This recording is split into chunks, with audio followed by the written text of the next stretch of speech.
Is this what we've been reduced to, sheets? Think of them as death shrouds, and the moaning is important. Really moan. Hey Ghost Heads, it's Heidi from Channeling Spirits. As we come closer to Halloween, procrastinators will always have one costume they can fall back on: a white bedsheet with eye holes. The classic idea of a ghost being portrayed as a white floating sheet is so ingrained in our minds. But where did that concept come from? To unmask the idea of blankets representing the deceased, we are going to have to delve deep into the ancient ideas of the afterlife. The ghosts of antiquity differ greatly from our modern idea. In Western society, a ghost is usually understood to be the soul, spirit, or consciousness of a person that continues to exist on the corporeal realm even after their body has died. A ghost is usually differentiated from other afterlife inhabitants who are able to travel beyond the earthly plane. The reasons to remain on Earth vary. Some choose to stay out of fear of the unknown or wanting to be with their loved ones. Others are unaware that they have died, and some have unfinished business. You know, unfinished business. All ghosts have unfinished business. That's why they don't cross over. Modern portrayals of ghosts differ just as they have throughout history. Our focus is going to be largely on the Western concepts of the soul and how ghosts evolved over time to be embodied as a simple sheet. There is an incredible amount of material relating to spirits, so this will no doubt be an abridged version of their history. Ghosts are difficult to pin down because there is not a single source, like Dracula, where we can turn to and see the author's original intent. Instead, ghosts are a mixture of changing religious beliefs, fictional depictions, and real-life encounters. So to start, let's begin with two early concepts of spirits: animism and ancestor worship. Animism is a belief system found among many indigenous people where all people, plants, objects, and even places have a spirit. Animated films such as Pocahontas and Spirited Away demonstrated this perfectly. Shamans are said to be able to access the spirit world and influence both benevolent and malevolent spirits. My father was the shaman of his tribe, okay? What becomes of these spirits after death varies, but the idea of sacred and individual souls, as well as a spirit world, is important to the evolution of ghosts. Another early belief was that of ancestor worship. Ancestors, hear our prayer.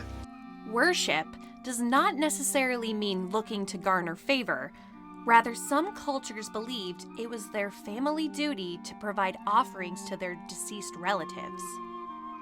Some feared the failure to pay their respects would result in bad luck or misfortune. The Gaelic festival of Samhain honored the dearly departed who were welcomed into homes with places set at the dinner table for them. During Samhain, it was believed that the barrier between the other world and ours was thinnest, and that the Ishi spirits and fairy folk could walk freely. Special effort was made to appease them, but we'll get into that another time. Like the Gaelic, the indigenous people of Mexico had a festival which Spanish invaders syncretized with the Catholic Triduum of All Hallow Tide. In modern times, it has become a multi-day holiday honoring the dead both young and old. It is not seen as a time of mourning, but rather a celebration with offerings made and stories shared. They leave me more offerings than I know what to do with. These spirits are invisible, but skull and skeletal iconography is abundant. Though the roots of the Day of the Dead date back thousands of years, the ancient Egyptian afterlife stretches back even further. While most are familiar with ancient Egypt's fixation of the dead, with their pyramids and mummies, their belief in the soul is equally interesting.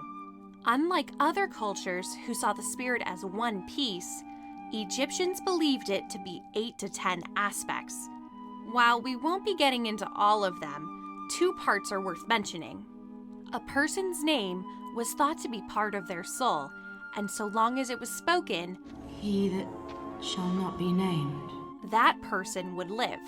Efforts were made to preserve names, even magically encircling them in a rope known as a cartouche. The ka, sometimes translated as double, is the closest concept of our Western idea of the soul.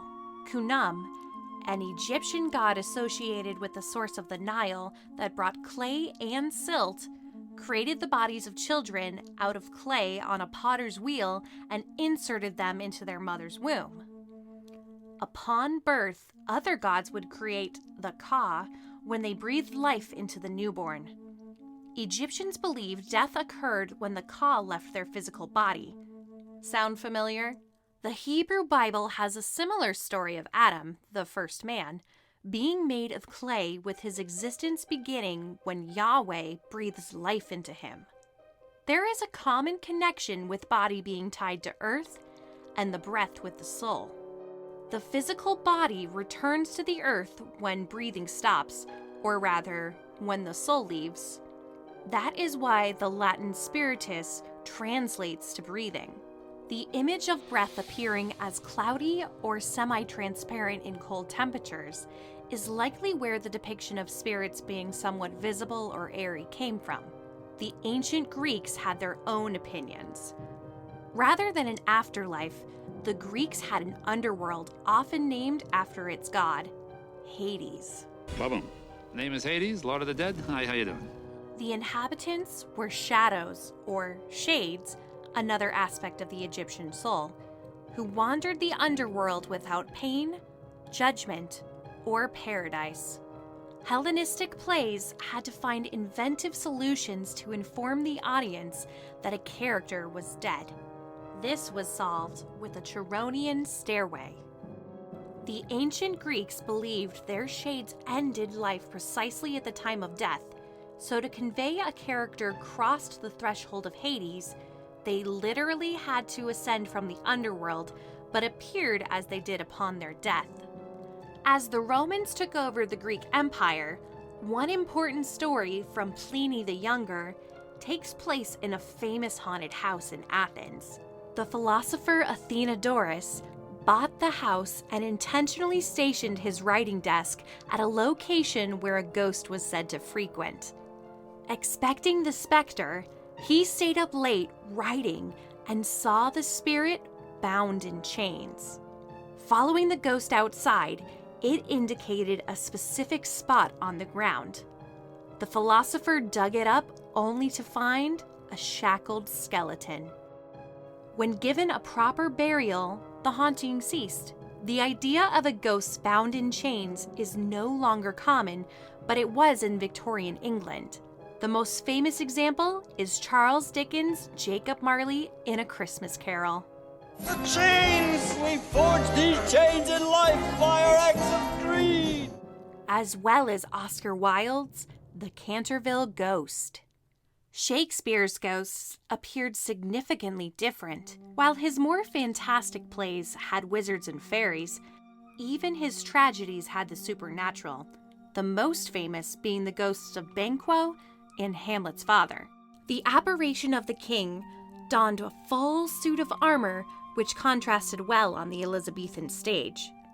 Armored ghosts were also common in English Renaissance theater, with their antiquated appearance signaling to the audience that they were creatures of the past. Ghostly figures would occasionally appear on stage in a manner to accent their preternatural presence. They might emerge from a trap door or descend from above by pulleys. This entrance might explain the tendency to have ghosts float or fly.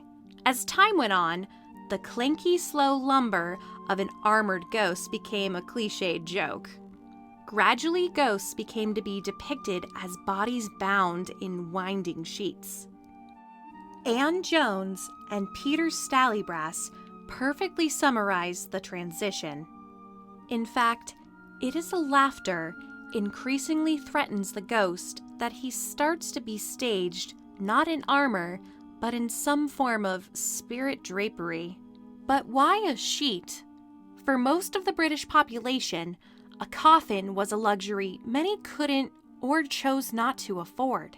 Instead, a burial shroud would be used. Throughout much of history, winding sheets were made of linen until 1666, when the British government ordered that they be made of wool to support the growing textile industry. Bodies were placed in these shrouds in imitation of Jesus of Nazareth. The Gospels vary, but all agree he was wrapped in linen for his burial. While armored ghosts became a laughable trope to the audiences of yore, the same has happened to spirits wrapped in burial shrouds. But in Victorian Britain, the streets were plagued with impostors and robbers clad in their bedsheets. One famous example of this is the Hammersmith ghost. A random figure had been wrapped in a sheet and had been terrorizing local Londoners, which caused some to organize, much like early ghost hunters. At the time, London did not have a police force, and Francis Smith was armed with a shotgun looking for the phantom. He came across a man dressed in white before shooting him in the shoulder and killing him. The man in white was Thomas Millwood, an innocent bricklayer. The idea of ghosts wrapped in sheets would be further cemented with the advent of photography. Edouard Isidore Bouguet was a spirit photographer who produced several images of apparitions. Many believed his photos actually captured the ghosts until his fraudulent practice was exposed. Bouguet was one of many charlatans of the spiritualist movement. Many supposed mediums were channeling spirits. Oh, that's why they call it that. Which occasionally included having a ghost in sheets appear. The burial shroud became the definitive shorthand for easily portraying ghosts. Throughout the 20th century, films and cartoons continued to depict specters this way. From the 1930s Casper the Friendly Ghost to Scooby-Doo, sheets have become the symbol of ghosts. Even Ghostbusters uses the simple iconography in its famous logo. It's become rare to seriously portray a ghost in such a way, but a ghost story is a powerful example that proves maybe the bedsheet isn't as dead as we think.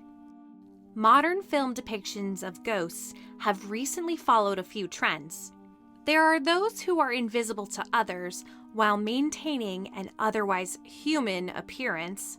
Others outwardly appear as regular people until they display their ghostly abilities. And then there is the recent Hollywood fashion of neon CGI abominations. But every once in a while, something entirely original appears. I'm the ghost with the most, babe. But what about you? You or any of your family ever seen a spook, specter, or ghost? Tell us about your encounter with the otherworldly. Did your ghost wear a sheet? As always, if you liked this video and think we deserve it, I got a rock. Please subscribe. Be sure to follow us on Facebook, Twitter, and Instagram, and come back every Frightful Friday for a new video. I'm Heidi with Channeling Spirits, and thanks for watching. I'm afraid of ghosts, and sheets with holes in them, and regular sheets.